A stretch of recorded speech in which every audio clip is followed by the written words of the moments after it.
भारत रत्न घोषणा की गई है, इसको क्या कहेंगे? ये प्रसन्नता की बात है और हम लोग की डिमांड बहुत दिनों से थी।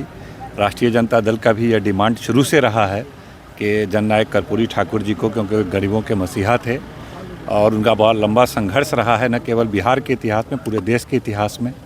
और खुशी और तब बढ़ जाती है कि जिस विचारधारा के लोगों ने जननायक कर्पूरी ठाकुर के जीवन में उनके नीति का, उनके सिद्धांतों का, उनके जाति का विरोध करते थे, आज उन लोगों को भी उनका आदर करना पड़ता है, उनके विरोधियों को भी उनका आदर करना पड़ता है और सम्मानित करना पड़ता है। तो हम लोग के लिए बहुत गर्व की बात है कि जननायक कर्पूरी ठाकुर जी को यह सम्मान मिला है। तो राजनीतिक गलियारों में जिस तरह से होड़ सी मची है उनको अपना अनुयायी बताने को लेकर के, और ऐसे समय में जब उनको ये सम्मान दिया जा रहा है, उसको किस रूप में देख रहे हैं आप?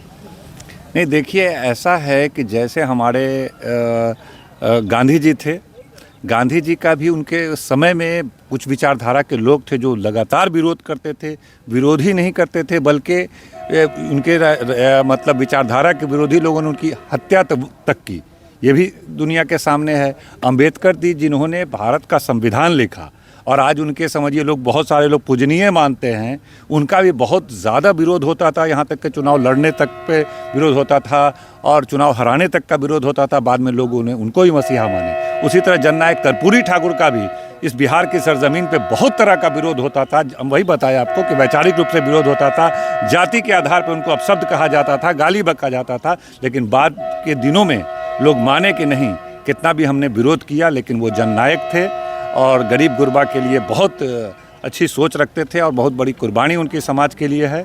तो वैसे ही लोग जो विरोध करते थे वो उनको सम्मानित भी करते थे, क्योंकि बहुत बड़ी फॉलोइंग उनकी होती है और इसलिए उनको सम्मानित किया जाता है।